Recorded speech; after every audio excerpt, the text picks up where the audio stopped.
Hello everybody and welcome to another edition of Cooking with Kacy. Today we are going to make a chicken and dumpling soup.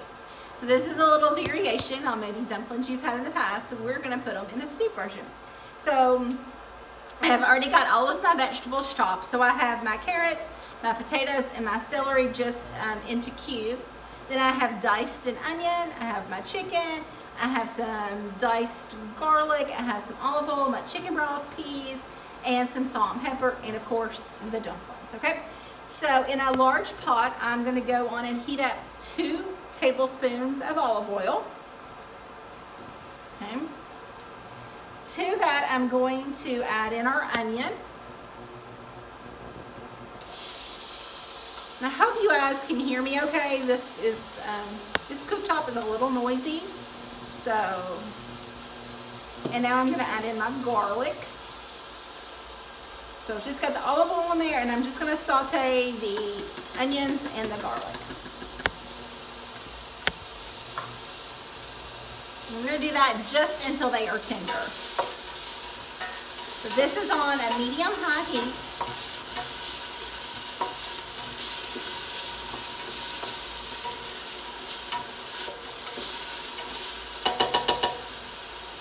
Super quick cook at home soup. So instead of purchasing a pre-done soup at the grocery store, you can make your own soup. It's, you know, better for you. You can control the ingredients that go in it. So like the salt, most store purchased soups are high in sodium, and so most of us need to watch the amount of sodium we intake. So making your own soup at home is a great way to do that.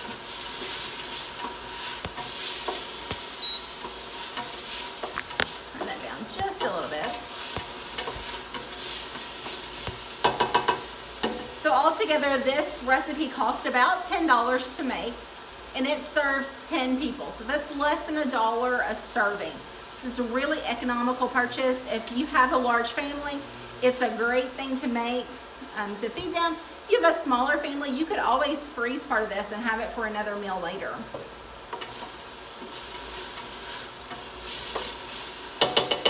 So once these get tender, we are going to add in the carrots, the potatoes, and the celery. It's a great way to get some extra vegetables in with these items.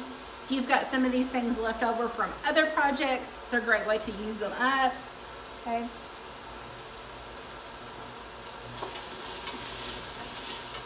It's going to smell amazing because these onions and garlic are already blending together and making it smell really nice.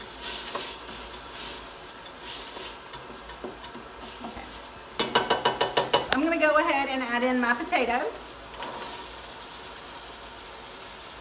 I'm going to add in my celery and my carrots.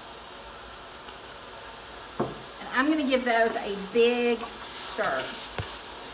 I'm going to make sure that I mix that onion and that garlic in with our other vegetables.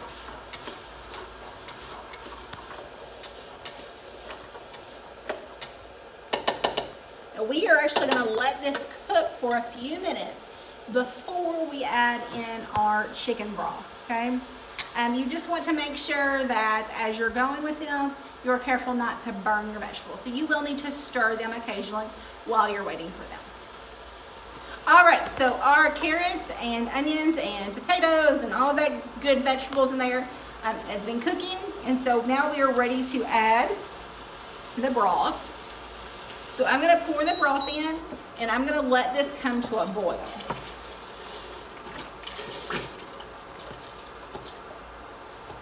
So I have 2 boxes of chicken broth here. Reduced sodium chicken broth. So again, we want to reduce the amount of sodium in our recipe, and using reduced sodium chicken broth. If you have your own chicken broth at home that you've made, that's great. You can use that as well. Okay. So that's our chicken broth. So that's 2 32-ounce boxes of chicken broth. And now we're just going to let this come to a boil. So we brought our pot of our stock and our vegetables up to boil, and now I reduced the temperature to just kind of like a low heat and just have been letting it simmer for about 15 minutes.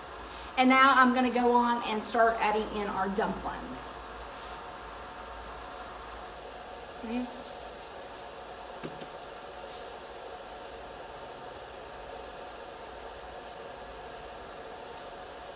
Just reading my recipe.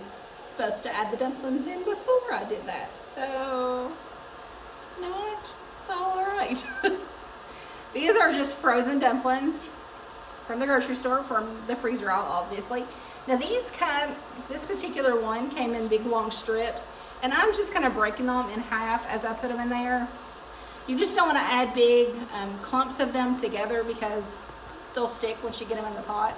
So I'm just kind of breaking them apart and adding just a few at a time in there.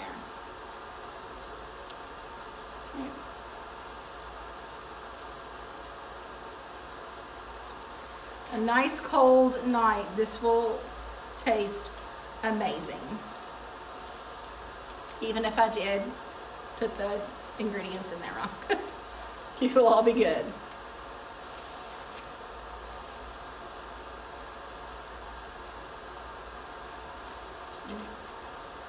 They just break apart super easy.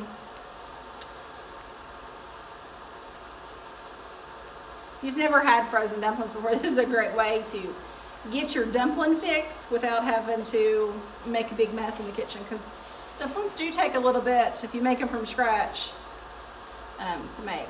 Some of them are a bit soft on me here. Okay, now I'm just going to give this a big stir.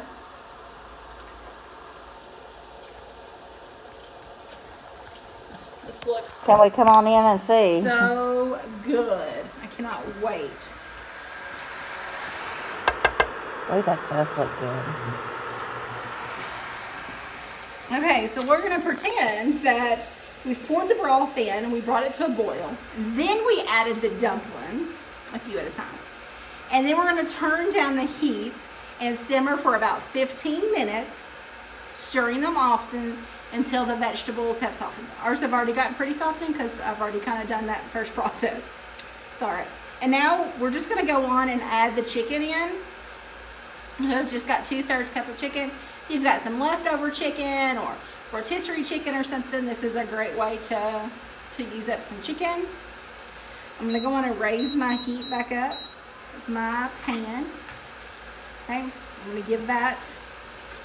And now this needs to cook on a medium-low heat for 10 minutes.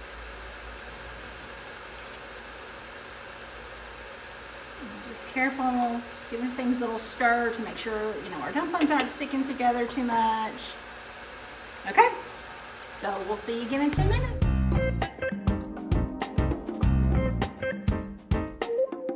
All right, so this has been cooking for about 5 minutes. Now during the last 5 minutes of this step, we're gonna go on and add in our 2 cups of frozen peas. Some hangers on. Okay. And then this is where we can add some salt and pepper to taste. So I am just gonna go on and add just a little bit of salt, probably a little bit more pepper.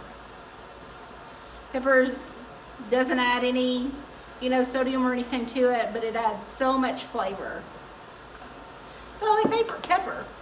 So to taste, right? So now I'm gonna give this a big stir, incorporate those seasonings, get those peas mixed in. Our broth has thickened up.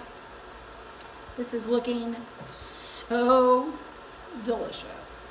All right, so this is ready to bowl up, I guess, instead of plate up.